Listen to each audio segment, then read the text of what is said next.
One day, I was sitting in a psychology class, and the teacher asked us to get out a piece of paper to write down a description, and specifically, the ocean. He asked us to describe the ocean. We all got our papers outside, and we all started writing down what we all wanted to do. And then we all raised our hands, and we said we wanted to answer. And the teacher asked us, no, please, put your hands down, I will choose. So he chose student A, and student A said, the blue ocean. Pretty vague description, isn't it? And then you'd expect the students to all look at the student in shock, saying, but that's not really a description.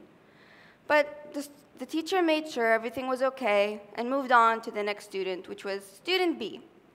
Student B said, as I looked straight ahead of me, I saw the blue surface scintillating from the sun's rays. I saw peaks of white with every wave and movement made. I watched how the sand's color created a wonderful contrast. The sound in the surrounding, seagulls chirping and waves crashing. And that is what I saw, the blue ocean. Now, regardless of how I just made this story up, this never happened. There's something we got to learn from this. Now, for a quick show of hands, who thinks student A is correct? Okay. Who thinks student B is correct? Now, as I expected, majority was actually going to choose student B. Actually, none of them are incorrect. Both are correct. Now, you're going to ask me, why? It's simple. Because student A simply just described one point of view, a big picture. He decided to describe the big picture as simply the blue ocean. While person B decided to look at smaller pictures of this big picture, looking at the sand, the water, the sky, very small parts. And this is where you're going to ask me, well, how does this all link together? You don't know. It's basically about passion. Some people have passion for descriptive writing, while others don't. So when the person said the blue ocean, it was just a very minor description because they don't have passion for it, while student B did have passion for this. As you can see here, you have various careers in front of you, a teacher, a scientist, an engineer. And with those over 30 careers right in front of you, you get to choose one.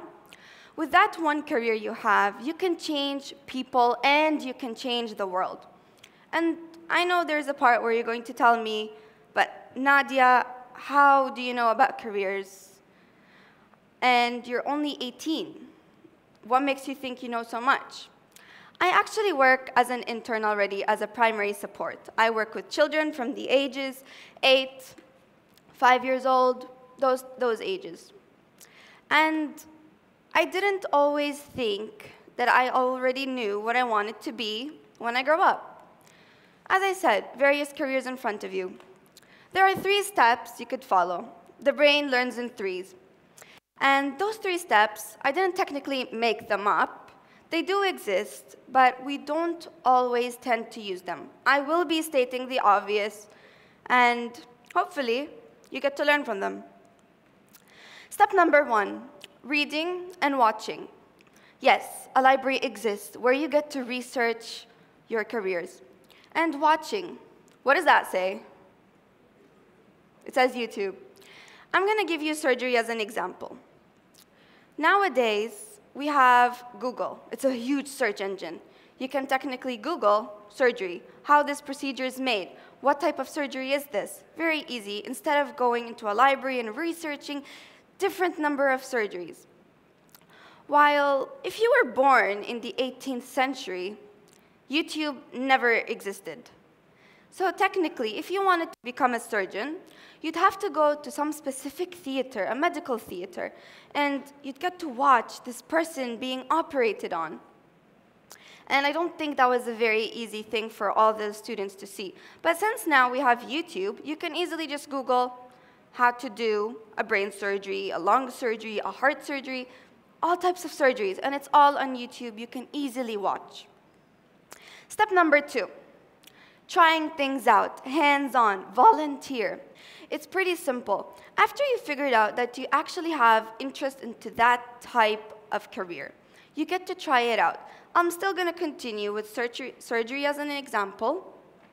Let's say, since we live in the 2019, in various countries, there are robotics, mechanics, already the world revolves around artificial intelligence, and we also have mechanics. So simulations are present around us. You can go and try out a specific type of surgery, but obviously you're not going to operate on a real human being. That's why simulations exist. And let's say you want to take teaching as a career, you can volunteer in different schools. You want to volunteer with children, you want to volunteer with secondary, you want to try it out as psychology, it's there and it's possible, as long as you have interest. And step number 3, which I consider quite important, and people tend to put it out on the side, which is finding the moral support. Moral support, why is it important? You're obviously going to get people around you telling you, this doesn't get enough salary, this job is not well respected. If you're working with children, there are parents who are going to yell at you or always going to nag at you. No, those are the people who are trying to demotivate you, thinking that you can't do it. While on the other hand, you do have people who are going to motivate you, telling you that you can do this. Who cares about the salary, as long as you're working with love and passion. And by the way, you are more likely to succeed if you're working out of love and passion, other than a person who is just working for the sake of, well, there's a salary, it's a huge number, I can live in a huge mansion, but you're not working out of love. Now, as I said, 3 steps. Okay, I hope you can remember what they were. So first one was reading and watching. And step number 2 was volunteering and trying it out. And step number 3 was finding the moral support. Now, I'm going to tell you a short story explaining to you how I actually somehow developed this 3-step technique.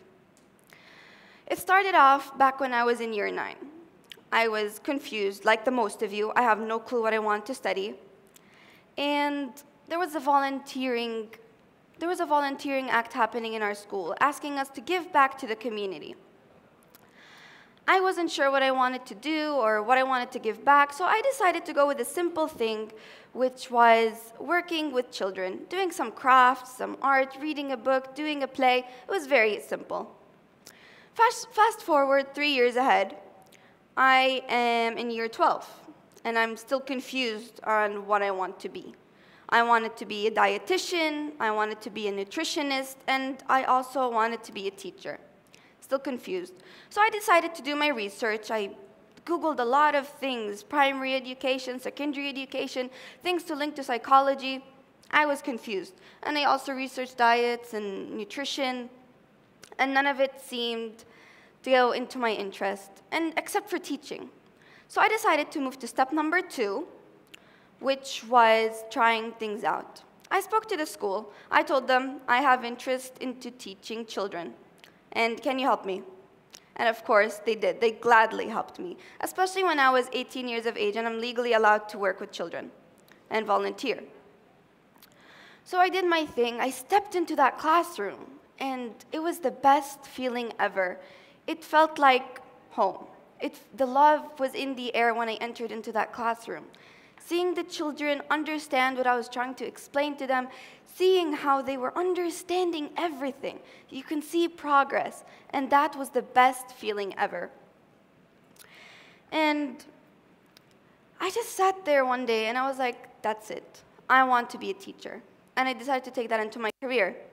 Fast forward ahead into a few months, I decided to take an intern into the school, and it was lovely. It was amazing.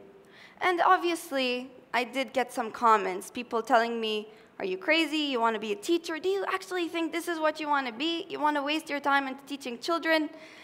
And I was like, yes, I do want to waste my time teaching children. It's wonderful. Now, I had my friends, my family, my colleagues, people around me, people from the field obviously motivating me, telling me that you can do this, it's a wonderful job. You can't simply choose something else. You found out that you have passion for this career. Why don't you just do it? Now, there was one person whose words definitely made me want to stay into this career and made me love my job even more. Every time I go into a classroom, I'm just in love with it more and more. This person told me, Nadia, I don't feel like you're working with all this experience you have and all the things people are telling you. You're not working from that. You are not working from here, technically. You are working with love and passion. You're working from here, from your heart. Now, this person is sitting in the audience, and he did tell me those words. And until this day, it reminds me of actually how important it is to find your perfect career. And there you have it, career passion. And I think it's wonderful. Thank you.